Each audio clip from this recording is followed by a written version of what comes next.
नमस्कार दोस्तों, स्वागत है आपका अपने YouTube channel study with RSN में।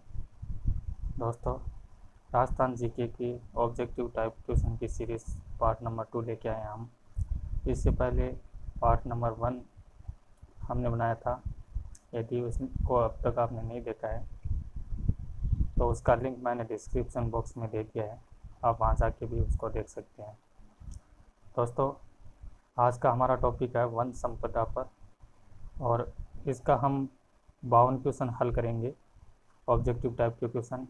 और ये वीडियो एंड तक ज़रूर देखना दोस्तों, क्योंकि वीडियो एंड के बाद मैं आपको ये पूरा चैप्टर मैप के द्वारा क्लियर करवाऊँगा, तो वहाँ से आपको अच्छी तरीके से समझ में आ जाएगा। चलिए स्टार्ट करते हैं आज का वीडियो।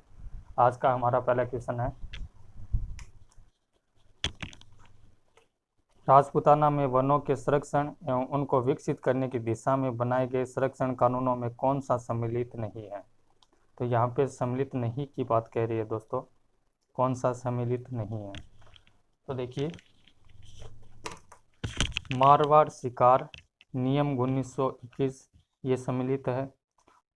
कोटा जंगलात कानून 1924 ये भी सम्मिलित है। जयपुर शिकार कानून 1921 ये भी सम्मिलित है। और बीकानेर शिकार निरोधी अधिनियम 1912 ये सम्मिलित नहीं है दोस्तों। चलिए नेक्स्ट क्वेश्चन देखते हैं। मुख्य रूप से अजमेर, भीलवाड़ा व शेखावाटी में पाए जाने वाले घास के मैदान या चारागाहों को क्या कहा जाता है। तो उसको क्या कहा जाता है दोस्तों, ओरण या भीड़। तो वो ये शुष्क प्रदेश है दोस्तों।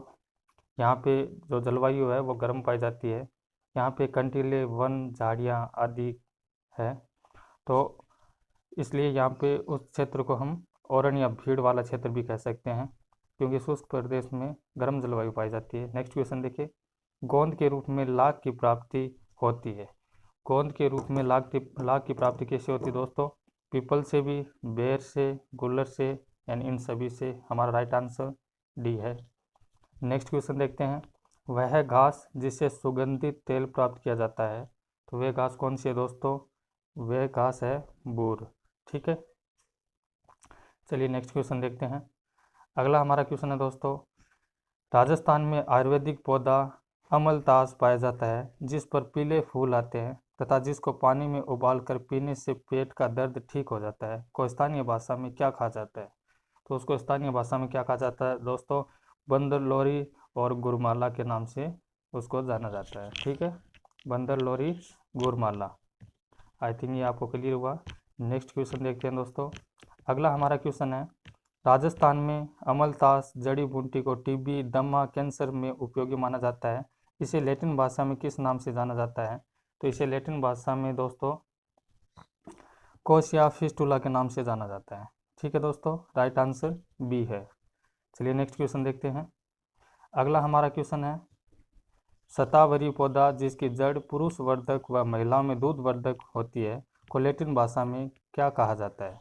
तो उसको लैटिन भाषा में दोस्तों एस्पेरेस रेसिमोस के नाम से जाना जाता है, एस्पेरेस रेसिमोस। ओके, चलिए नेक्स्ट क्वेश्चन देखते हैं। अगला हमारा क्वेश्चन है, राजस्थान में मरुस्थल की वह वनस्पति जिससे प्राकृतिक रंग प्राप्त किया जाता है। तो वह वनस्पति कौन सी है दोस्तों, जिससे प्राकृतिक रंग प्राप्त होता है। तो वह वनस्पति है तुम्बा। ठीक है दोस्तों, राजस्थान में वन संरक्षण की परंपरा क्या कहलाती है दोस्तों, वन संरक्षण की परंपरा देववन भी कहलाती है और ओरण भी कहलाती है, केसर छांटा भी कहते हैं उसको, यानी उक्त सभी। हमारा option number D right answer है। चलिए नेक्स्ट क्वेश्चन देखते हैं। पश्चिमी रेगिस्तान के स्त्रीकरण के लिए रोपे जा रहे वृक्ष कहलाते हैं। पश्चिमी रेगिस्तान के लिए स्त्रीकरण के लिए रोपे जा रहे वृक्ष को क्या कहते हैं दोस्तों। स्त्रीकरण का मतलब यहाँ पे ये है दोस्तों कि वहाँ पे जो रेगिस्तान है उसको रोका जाए वृक्षारोपण करके, तो उसे क्या कहते हैं, तो उससे कहते हैं दोस्तों कुमटा के नाम से जानते हैं। नेक्स्ट क्वेश्चन देखते हैं। अगला हमारा क्वेश्चन है, क्षेत्रफल की दृष्टि से जोधपुर राज्य का सबसे बड़ा वन मंडल है, बताइए कि सर्वाधिक वन क्षेत्र वाला वन मंडल कौन सा है। तो यहाँ पे ये मिस प्रिंटिंग हुआ दोस्तों, ये जोधपुर नहीं है, यहाँ पे राजस्थान है, राजस्थान लिख देता हूँ मैं। अब देखिए, क्षेत्रफल की दृष्टि से राजस्थान राज्य का सबसे बड़ा वन मंडल है। बताइए कि सर्वाधिक वन क्षेत्र वाला वन मंडल कौन सा है। तो सर्वाधिक वन मंडल वाला वन क्षेत्र कौन सा है दोस्तों? और इसके लिए हमारा आंसर है उदयपुर। ठीक है, आई थिंक ये आपको क्लियर हुआ। नेक्स्ट क्वेश्चन देखते हैं। अगला हमारा क्वेश्चन है, किस जिले के डाट देवी वन खंड में स्थित देव वन संभवतः प्रति हेक्टेयर क्षेत्रफल में राजस्थान का सर्वाधिक जैव विविधता वाला देव वन है? तो इसका राइट आंसर है कोटा। ठीक है दोस्तों, कोटा जो क्षेत्र है उसमें स्थित डाट देवी वन खंड में स्थित देव वन संभवतः प्रति हेक्टेयर क्षेत्रफल में राजस्थान का सर्वाधिक क्षेत्रफल जैव विविधता वाला क्षेत्र है ये कोटा। नेक्स्ट क्वेश्चन देखते हैं। अगला हमारा क्वेश्चन है, राजस्थान में न्यूनतम वन संपदा वाला जिला कौन सा है? तो आई थिंक ये तो आप जानते होंगे कि ये चूरू वाला जो क्षेत्र है जो अर्धशुष्क में आता है, ये मैं लिख देता हूँ, अर्धशुष्क में आता है। यहाँ पे सबसे ज़्यादा गर्म जलवायु चलती है और उस स्थिति में यहाँ पे वन संपदा सबसे कम पाई जाती है। चलिए नेक्स्ट क्वेश्चन देखते हैं। अगला हमारा क्वेश्चन है, राजस्थान का भारत में सर्वाधिक वृक्षावरण, इसका मतलब है अभिलेखित वन क्षेत्र से बाहर का आवरण में सभी राज्यों में कौन सा स्थान है? तो सभी राज्यों में कौन सा स्थान राजस्थान का है दोस्तों? तो इसमें हम लिखते हैं कि तीसरा स्थान राजस्थान का है। ठीक है, आई थिंक ये आपको क्लियर हुआ। चलिए आगे बढ़ते हैं। राज्य सरकार द्वारा नेचर गाइड पॉलिसी कब जारी की गई थी? तो नेचर गाइड पॉलिसी वो जो है वो 2006 के अंदर शुरू की गई थी। नेक्स्ट क्वेश्चन देखते हैं। किस प्रकार की वनस्पति राजस्थान में पर्याप्य नहीं है? अर्थात कहने का मतलब है कि ये ज़्यादा मात्रा में नहीं पाई जाती, तो वह है उष्णकटिबंधीय तर पतझड़ी वनस्पति राजस्थान में पर्याप्य मात्रा में नहीं पाई जाती। ठीक है दोस्तों, आई थिंक ये आपको क्लियर हुआ। नेक्स्ट क्वेश्चन देखते हैं। कौन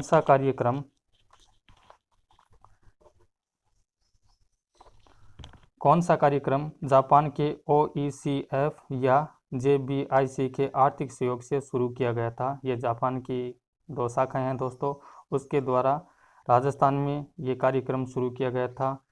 तो वह हमारा राइट आंसर इसमें उपयुक्त सभी है, यानी इसके सहयोग से वानिकी विकास कार्यक्रम शुरू किया गया, इंदिरा गांधी नहरी क्षेत्र वृक्षारोपण परियोजना शुरू की गई और अरावली वृक्षारोपण परियोजना भी यहाँ पे शुरू की गई। बात करते हैं दोस्तों OECF की फुल फॉर्म होती है ओवरसीज इकोनॉमिक कोऑपरेशन फंड और JBIC की फुल फॉर्म होती है दोस्तों Japan bank international cooperation. Okay, I think ये आपको क्लियर हुआ। चलिए नेक्स्ट क्वेश्चन देखते हैं।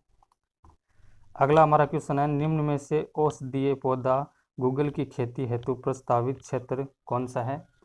तो ये एक औषधीय पौधा जो गूगल है, इसके लिए प्रस्तावित खेती हेतु क्षेत्र हमें पूछ रहा है कि कौन सा है दोस्तों।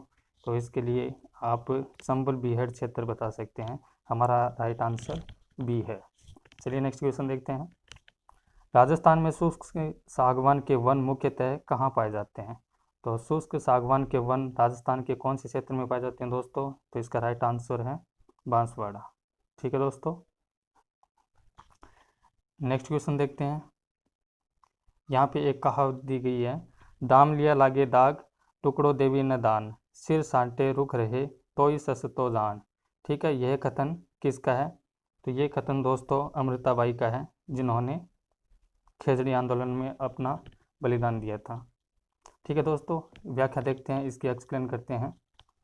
व्याख्या है, यह कथन खेजड़ी गांव जोधपुर के बिश्नोई रामू खोड़ की पत्नी अमृताबाई, जो बिश्नोई रामू खोड़ की पत्नी थी, खेजड़ली की घटना के समय जोधपुर के शासक जो अभय सिंह थे, चिपको आंदोलन खेजड़ली घटना से प्रेरित है। ठीक है दोस्तों, यानी चिपको आंदोलन जो है वो खेजड़ली घटना से प्रेरित है और वहाँ पे जो जोधपुर के शासक अभय सिंह थे, उनके कहने पे उन्होंने जोधपुर में खेजड़ली कार्यक्रम के अंतर्गत पेड़ काटने की घोषणा की थी और वहाँ पे ये अमृताबाई जो है उन्होंने अपना बलिदान देके पेड़ों की रक्षा की और यह कथन चलिए नेक्स्ट क्वेश्चन देखते हैं। राजस्थान में अर्जुन वृक्ष लगाने का मुख्य उद्देश्य क्या है? तो अर्जुन वृक्ष लगाने का मुख्य उद्देश्य क्या है दोस्तों? टसर रेशम तैयार करने के लिए। ठीक है दोस्तों, याद रखना है, ये क्वेश्चन इंपॉर्टेंट है। नेक्स्ट क्वेश्चन देखते हैं। बीहड़ सुधार कार्यक्रम में प्रदेश में कितने जिलों को शामिल किया गया है? बीहड़ सुधार कार्यक्रम में प्रदेश में कितने जिलों को शामिल किया गया दोस्तों? तो इसका राइट आंसर है ऑप्शन नंबर सी, 5। ठीक है दोस्तों, 5 जिलों को। नेक्स्ट क्वेश्चन देखते हैं। अगला हमारा क्वेश्चन है, राजस्थान में कुल वन क्षेत्र का लगभग 30% क्षेत्र किन 3 जिलों में पाया जाता है? तो इसका राइट आंसर है दोस्तों उदयपुर, चित्तौड़गढ़, बारां। ठीक है, राजस्थान में कुल क्षेत्र का लगभग 30% क्षेत्र जो वनों का है वो उदयपुर, चित्तौड़गढ़ और बारां के अंतर्गत पाया जाता है। नेक्स्ट क्वेश्चन देखते हैं। अगला हमारा क्वेश्चन है, 1959 में मरुस्थल वनीकरण शोध केंद्र का पुनर्गठन कर केंद्र सरकार द्वारा किसकी स्थापना की गई थी? तो इसका हमारा राइट आंसर है दोस्तों काजरी की स्थापना की गई थी। Right answer A. Next question है, वन नियमों के अंतर्गत पशुओं को चराने तथा लकड़ी काटने की सुविधा किन वनों में दी जाती है? ठीक है दोस्तों, अवर्गीकृत वनों में दी जाती है। तो इसका राइट आंसर बी है। देखिए दोस्तों, रक्षित वन, सुरक्षित वन और राजकीय वन, ये तीनों वन जो है ये प्रशासन के अंडर में आते हैं। इसमें ना तो किसी पशु को चराया जा सकता है और ना वहाँ पे लकड़ी काटी जा सकती है। तो ये अवर्गीकृत वन है जहाँ पे पशुओं को चराने व लकड़ी काटने की अनुमति दी जाती है। चलिए नेक्स्ट क्वेश्चन देखते हैं। अगला हमारा क्वेश्चन है, राजस्थान की मरुशोभा कहलाती है। राजस्थान की मरुशोभा कौन सी है दोस्तों? रोहिड़ा पुष्प। ठीक है, आई थिंक ये आपको क्लियर हुआ। नेक्स्ट क्वेश्चन देखते हैं। यह चमड़ा साफ करने में प्रयुक्त छाल किस वृक्ष से प्राप्त होती है? तो इसका आंसर देखते हैं। इसका राइट आंसर कुकेन, खेर, महुआ, आंवला। तो इसका राइट आंसर होगा दोस्तों आंवला। ठीक है, नेक्स्ट क्वेश्चन देखते हैं। गतिशील बालुका स्तूपों के स्थिरीकरण हेतु वृक्षावरण में उपयोगी पादप प्रजातियां कौन सी हैं? तो उसमें प्रयुक्त प्रजाति कौन सी है दोस्तों? सेवण भी है, खींप भी है, फोग भी है, उपयुक्त सभी है। ये क्या है कि बालिका स्तूप के स्थिरीकरण हेतु वृक्षावरण में उपयोगी प्रजाति है जो हमारे यहाँ पे रेगिस्तान को रोकने का काम करती है, यानी बालुका स्तूप के स्थिरीकरण को रोकने का निर्माण करती है। नेक्स्ट क्वेश्चन देखते हैं। राजस्थान वन एवं जैव विविधता परियोजना की किसकी सहायता से संचालित हो पा रही है? तो स्वीडन, विश्व बैंक, जापान, इजराइल। इसका आंसर आप चेक कर सकते हो, यदि आपको आ रहा है तो जापान होगा दोस्तों। नेक्स्ट क्वेश्चन देखते हैं। राजस्थान में चंदन वन के नाम से प्रख्यात है। तो चंदन नाम से क्या प्रख्यात है दोस्तों? देलवाड़ा व हल्दी घाटी, खमनौर। ठीक है दोस्तों, चंदन वन के नाम से। नेक्स्ट क्वेश्चन देखते हैं। फॉरेस्ट सेटलमेंट रिपोर्ट को क्या कहा जाता है? तो फॉरेस्ट सेटलमेंट रिपोर्ट को पीली किताब के नाम से जाना जाता है। ठीक है दोस्तों, आई थिंक ये आपको क्लियर हुआ। नेक्स्ट क्वेश्चन देखते हैं। राज्य का वह स्थान जहाँ कल्प वृक्ष आज भी विद्वान है, तो वह क्षेत्र कौन सा है दोस्तों? वह क्षेत्र मांगलियावास, अजमेर, बाई तालाब, बांसवाड़ा, यानी ऑप्शन नंबर 4 ये आपका राइट आंसर है, यानी 1 और 2 ये दोनों राइट है। नेक्स्ट क्वेश्चन देखते हैं। सिसारमा वनौषधि अनुसंधान केंद्र किस जिले में स्थित है? तो ये किस जिले में स्थित है दोस्तों? उदयपुर में। ठीक है, आई थिंक ये आपको क्लियर हुआ। नेक्स्ट क्वेश्चन देखते हैं। कमल का फूल बाग स्थित है। कमल का फूल बाग कहाँ? धौलपुर में स्थित है। व्याख्या देखते हैं इसकी। बाबर ने अपनी आत्मकथा तुजुक ए बाबरी में इस बाग का वर्णन किया है। ये काफ़ी इंपॉर्टेंट है। ठीक है दोस्तों, आगे देखते हैं। डूची प्याजी क्या है? तो ये डूची प्याजी जो है वो एक खरपतवार है दोस्तों, जो अनाज के साथ पैदा होती है और ये अनाज के लिए काफ़ी खतरनाक होती है दोस्तों। नेक्स्ट क्वेश्चन देखते हैं। अगला हमारा क्वेश्चन है, राजस्थान में किस स्थान से लवणीय पादप सिलिकोनिया का निर्यात विदेशों को किया जाता है? तो इसका हमारा राइट आंसर है मांगेसर पाली। ठीक है दोस्तों, नेक्स्ट क्वेश्चन देखते हैं। बुरट, कुरी, टांटिया, मुरट, लुम्परा, बुरडा आदि क्या है? ये क्या है दोस्तों? ये है हमारा पश्चिमी राजस्थान की प्रमुख घास है जिसका ये नाम है, आप इनको ध्यान में रखना है। देखिए एग्जाम में किसी भी प्रकार का क्वेश्चन बन सकता है दोस्तों। जैसे हमें ये भी पूछ सकता है कि टांटिया क्या है, या मुरट क्या है, या लूमपुरा क्या है। तो ये क्या है, पश्चिम राजस्थान की घासों की ये किस्म है दोस्तों। ठीक है, नेक्स्ट क्वेश्चन देखते हैं। राजस्थान में ऑपरेशन खेजड़ी कार्यक्रम कब शुरू किया गया था? तो ऑपरेशन खेजड़ी कार्यक्रम सन 1991 में किया गया था। नेक्स्ट क्वेश्चन देखते हैं हम। निम्न में से किस पादप से गोंद प्राप्त होता है? तो गोंद प्राप्त किससे होता है दोस्तों? आम से भी होता है, रतनजोत, आंवला, ये सभी से प्राप्त होता है। इसका मतलब है किससे? ये हमारा आंसर डी है। नेक्स्ट क्वेश्चन देखते हैं। अगला हमारा क्वेश्चन है 21 मार्च 1996 को प्रारंभ योजना कौन सी है?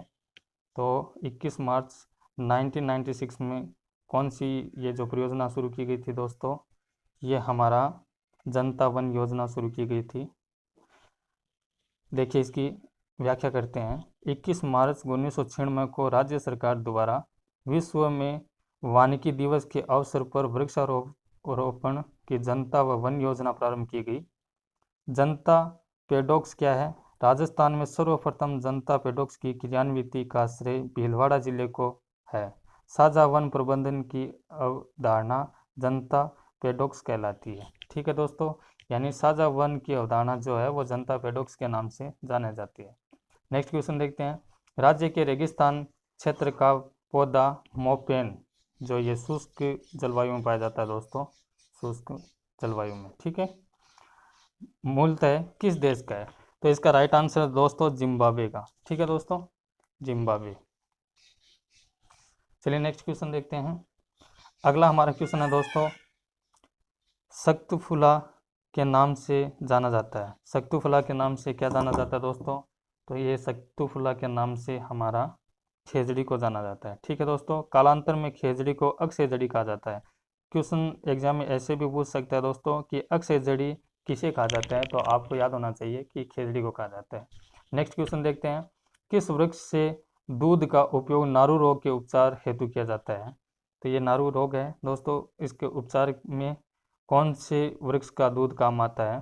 तो ये हमें फाइंड आउट करना है। तो इसका right answer option number A, आंकड़ा। ठीक है दोस्तों, नेक्स्ट क्वेश्चन देखते हैं। कठपुतली बनाने में किस वृक्ष की लकड़ी का उपयोग किया जाता है? तो कठपुतली बनाने में आड़ू वृक्ष की लकड़ी का उपयोग किया जाता है। ठीक है दोस्तों, नेक्स्ट क्वेश्चन देखते हैं। राज्य वृक्ष खेजड़ी किस जाति का पूज्य वृक्ष है? तो किस जाति का है दोस्तों? ये हमारा तोमर व परमार जाति का है। ठीक है, right answer B. Next question देखते हैं।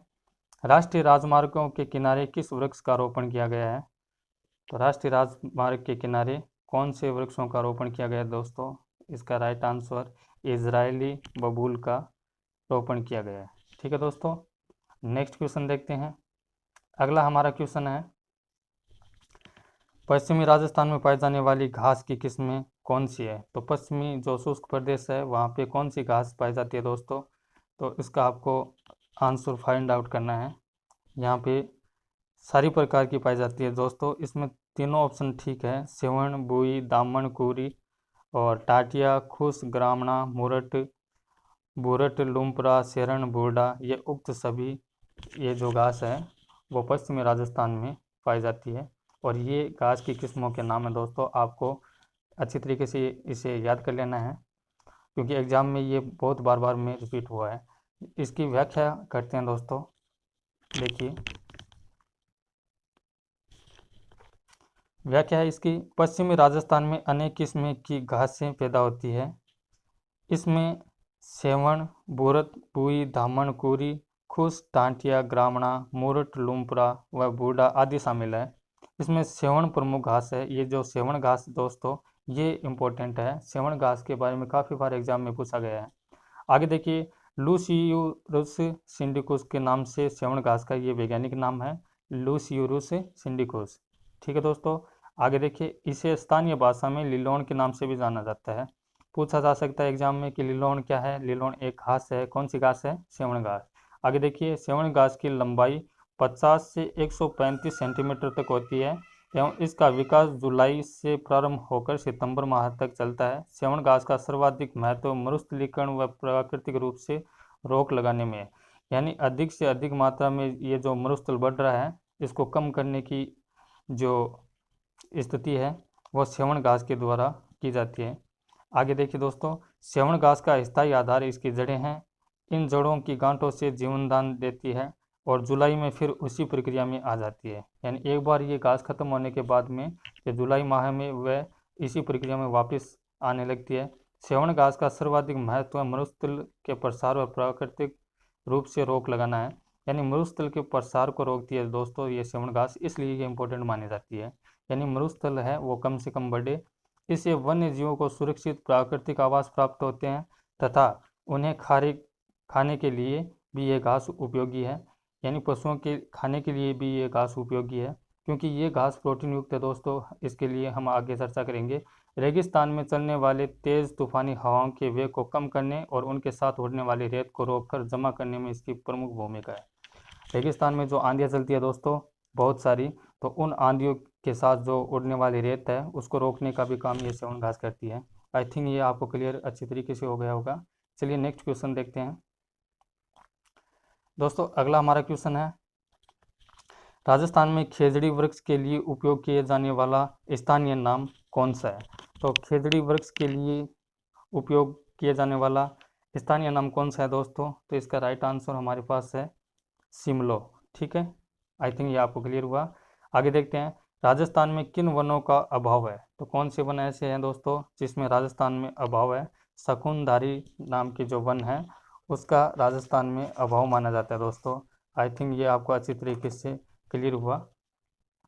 चलिए नेक्स्ट क्वेश्चन देखते हैं, सफ़ेद मूसली जिसका लैटिन नाम क्लोरोफाइट इंडिकम है का प्रयोग साग के रूप में किया जाता है। इसका उपयोगी भाग कंद है। इसका मुख्य उपयोग क्या है दोस्तों? यानी ये जो अपने सफ़ेद मूसली है इसका उपयोगी भाग कंद माना जाता है। तो इसका मुख्य उपयोग क्या होता है दोस्तों? पुरुष वर्धक के रूप में इसका प्रयोग किया जाता है। ठीक है, आई थिंक ये आपको अच्छी तरीके से क्लियर हुआ। चलिए नेक्स्ट क्वेश्चन देखते हैं। अगला हमारा क्वेश्चन दोस्तों, धार्मिक स्थलों से जुड़ा पारंपरिक आखेट एवं वन कटाई निषेध क्षेत्र कहलाता है। ठीक है, धार्मिक स्थलों से जुड़ा पारंपरिक आखेट क्षेत्र एवं वन कटाई निषेध, यानी ऐसा क्षेत्र जहाँ ये धर्म से जुड़ा होता है और वहाँ पर वन काटना निषिद्ध माना जाता है। तो ऐसा क्षेत्र क्या कहलाता है दोस्तों? ऐसे क्षेत्र का नाम होता है ओरण। ठीक है, आई थिंक ये आपको अच्छी तरीके से समझ में आया है। आगे देखते हैं, भारत सरकार द्वारा स्थापित वन रोपण केंद्र को किस वर्ष केंद्रीय शुष्क क्षेत्र अनुसंधान संस्थान का नाम दिया गया है? तो किस वर्ष दिया गया है दोस्तों? इसका राइट आंसर हमारे पास है सन 1959 में, यानी 1959 में। तो आज के इस वीडियो को यहीं एंड करते हैं दोस्तों। मैंने आपको वीडियो की शुरुआत में बताया था कि वीडियो के एंड में हम एक मैप की चर्चा करेंगे और मैप में मैं आपको वन जो संपदा है उसके बारे में मैं क्लियर करवाऊँगा। तो चलिए मैं मैप लगा देता हूँ अभी। दोस्तों मैंने ये राजस्थान का मैप लगा दिया है और इस मैप के ज़रिए हम आपको ये समझाएंगे कि कौन सा शुष्क प्रदेश है और कौन से क्षेत्र में कौन सा वन पाया जाता है।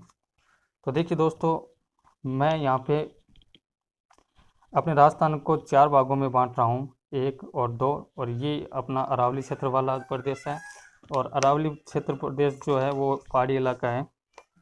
इसके अलावा दोस्तों मैं सबसे पहले यहाँ पे लिखता हूँ कि ये शुष्क प्रदेश है, शुष्क प्रदेश।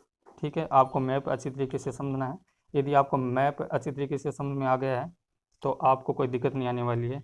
यहाँ पे ये है क्षेत्र अर्ध शुष्क क्षेत्र वाला, अर्ध शुष्क जो अपना चूरू और ये अपना जो गंगानगर वाला क्षेत्र है ये। और उसके बाद में मैं 3 नंबर यहाँ पे लगा देता हूँ उपोष्ण पतझड़ वन, पतझड़ वन है दोस्तों। और यहाँ पे अर्ध शुष्क कंटीले वन पाए जाते हैं दोस्तों, अर्ध शुष्क कंटीले वन। और यहाँ पे भी कंटीले वन पाए जाते हैं। गर्म जलवायु जहाँ पे होगी दोस्तों वहाँ पे कंटीले वन ही पाए जाते हैं। और कंटीले वन कौन कौन से होते हैं उसके बारे में भी मैं आपको क्लियर करवा दूंगा। और ये जो हमारा क्षेत्र है दोस्तों इसको भी हम 2 भागों में डिवाइड करते हैं। इसको ये जो दक्षिण और पूर्वी वाला जो ये पठारी क्षेत्र है उसको हम 2 भागों में विभक्त करते हैं। एक भाग तो हमारे पास ये दोस्तों ये क्षेत्र कौन सा है दोस्तों? ये है उष्ण और अर्ध सदाबहार वन वाला, सदाबहार वन। ठीक है दोस्तों। और यहाँ पे क्या है, यहाँ पे जो वनस्पति पाई जाती है उसका भी हम जिक्र करेंगे। उससे पहले ये देख लेते हैं कि ये जो बचा क्षेत्र है ये कौन सा है। यहाँ पे सागवान वनस्पति पाई जाती है और ये भी उष्ण सदाबहार वन में भी आता है दोस्तों। यहाँ पे कौन सी वनस्पति है, सागवान प्रधान वनस्पति। ठीक है दोस्तों। और राज्य के कुल जो वन आवरण है उसका 6.86% यहाँ पे वन पाया जाता है। ठीक है दोस्तों। और यहाँ पे उष्ण सदाबहार वन में यहाँ पे कौन सी वनस्पति पाई जाती है दोस्तों, यहाँ पे पाई जाती है दोकड़ा प्रधान वन पाए जाते हैं दोस्तों, दोकड़ा प्रधान वन। ठीक है दोस्तों। और राज्य की जो कुल वनस्पति है, कुल जो वन है उसका 58.11% यहाँ वन पाए जाते हैं। ठीक है, आई थिंक ये आपको क्लियर हुआ होगा। तो देखें दोस्तों, शुष्क वन में कंटीले वन पाई जाती है क्योंकि यहाँ का जो वर्षा का जो औसत है वो 25 सेंटीमीटर तक होता है। और ये अर्धशुष्क वाला जो क्षेत्र है यहाँ पे वर्षा का औसतन है 50 सेंटीमीटर। और हमने पीछे भी ये क्लियर किया था कि ये जो 50 सेंटीमीटर जो वर्षा रेखा है वो राजस्थान को 2 भागों में डिवाइड करती है। अब 50 सेंटीमीटर से कम वर्षा इस स्थान से होगी और 50 सेंटीमीटर से अधिक वर्षा इस वाले जो ये पूर्वी क्षेत्र है यहाँ पे होगी। तो देखिए दोस्तों, यदि भौगोलिक दृष्टि से देखें तो ये राजस्थान का 60% जो हिस्सा है, 60% हिस्सा भौगोलिक रूप से यह कवर करता है। ठीक है दोस्तों, चलिए बात को आगे बढ़ाते हैं। यहाँ पे 60 से 80 सेंटीमीटर तक वर्षा होती है। और यहाँ पे ये जो क्षेत्र है यहाँ पे 80 से 100 सेंटीमीटर तक वर्षा होती है, यानी ये झालावाड़ वाला क्षेत्र है, झालावाड़, कोटा, बारां आदि। ठीक है दोस्तों। अब बात करते हैं यहाँ पे शुष्क जो प्रदेश है, शुष्क प्रदेश है, यहाँ पे कौन सी वनस्पति पाई जाती है दोस्तों, यहाँ पे जीरो होइट्स नाम की वनस्पति पाई जाती है दोस्तों, आपको याद रखना है, ये एग्जाम की दृष्टि से काफ़ी इम्पोर्टेंट है। शुष्क प्रदेश में जीरोफाइट्स नाम की वनस्पति पाई जाती है। और यहाँ पे जो जैसलमेर है दोस्तों, जैसलमेर की क्या विशेषता मैं लिख देता हूँ। जैसलमेर, जैसलमेर में जो कुलदरा नाम का गांव है वहाँ पे ये कंटीले झाड़ियाँ अधिक है, कुलदरा नाम का गांव। और यहाँ पे दोस्तों नागफली, नागफली और ग्वारपाठा, ठीक है, ये आदि पाए जाते हैं। और घास की यदि हम बात करें तो दोस्तों यहाँ पे ये शुष्क प्रदेश जो है यहाँ पे सेवण घास और करंज घास, धामण और मोपेन नाम की ये प्रमुख घासें पाई जाती हैं दोस्तों। ये जो अरावली पर्वतीय, ये जो यहाँ पे दोस्तों कौन से वन पाए जाते हैं पर्वतीय प्रदेश में, मैं लिख देता हूँ आपको, पर्वतीय प्रदेश में अर्ध सदाबहार वन पाए जाते हैं दोस्तों, अर्ध सदाबहार वन पाए जाते हैं। ठीक है, आई थिंक ये आपको अच्छे तरीके से क्लियर हुआ होगा। तो दोस्तों बात करते हैं कि यहाँ पे ये पश्चिमी राजस्थान की, तो ये पश्चिमी जो राजस्थान है ये अपना 6.26% अपने कुल राज्य का वन आवरण कवर करता है दोस्तों, यानी पूरे राज्य का 6.26% वन यहाँ पे पाया जाता है। यदि बात करें भौगोलिक दृष्टि से तो ये भौगोलिक दृष्टि से तो ये बहुत बड़ा क्षेत्र है दोस्तों, लेकिन यहाँ पे वनों की संख्या है वो बहुत कम पाई जाती है क्योंकि यहाँ पे मरुस्थल का प्रसार है दोस्तों। आई थिंक ये आपको अच्छी तरीके से क्लियर हुआ होगा। बात करते हैं हम दोस्तों अर्धशुष्क कंटीले वन की, तो यहाँ पे ये कौन से वन पाए जाते हैं दोस्तों, खेजड़ी, रोहिड़ा, अपना खेर और केर और बेर, ये आदि यहाँ पे वृक्ष पाए जाते हैं दोस्तों। बात करते हैं उपोष्ण पतझड़ वनों की, तो यहाँ पे नीम है और आंवला है और अपना पलास है। ठीक है दोस्तों। और बात करते हैं राज्य के कुल क्षेत्र वनों की, तो ये कितना कवर करता है दोस्तों, 28.38% जो है राज्य के कुल क्षेत्रफल जो वनों का है उसमें 28.38% क्षेत्र उपोष्ण पतझड़ वनों का है। ठीक है दोस्तों, आई थिंक ये आपको अच्छी तरीके से क्लियर हुआ होगा। तो इसी के साथ आज का ये वीडियो हम एंड करते हैं। इससे पहले दोस्तों मैं थोड़ी सी आपको और बातें समझा देता हूँ, ये काफ़ी इम्पोर्टेंट भी रहेगी आपको। ये जो सेवन घास है ये प्रोटीन युक्त घास है और जैसलमेर में मिलती है, ठीक है दोस्तों। और ये मरुस्थलीकरण को रोकती है। सेवन घास आपको याद रखना है, इम्पोर्टेंट है सेवन घास, ठीक है दोस्तों। आई थिंक मेरे द्वारा बताया गया ये मैप आपको अच्छी तरीके से समझ में आया होगा। आप इसका स्क्रीनशॉट भी ले सकते हैं दोस्तों। हमारे द्वारा जितने भी क्वेश्चन बताए जा रहे हैं उसका आप नोट्स बनाते चले दोस्तों, आपको काफ़ी हेल्पफुल रहेगा एग्ज़ाम की दृष्टि से। और अगली बार हम पार्ट नंबर 3 लेके आएंगे राजस्थान जीके का, और नेक्स्ट पार्ट हमारा अपलोड कर दिया जाएगा दोस्तों। इसी के साथ जय हिंद, जय भारत।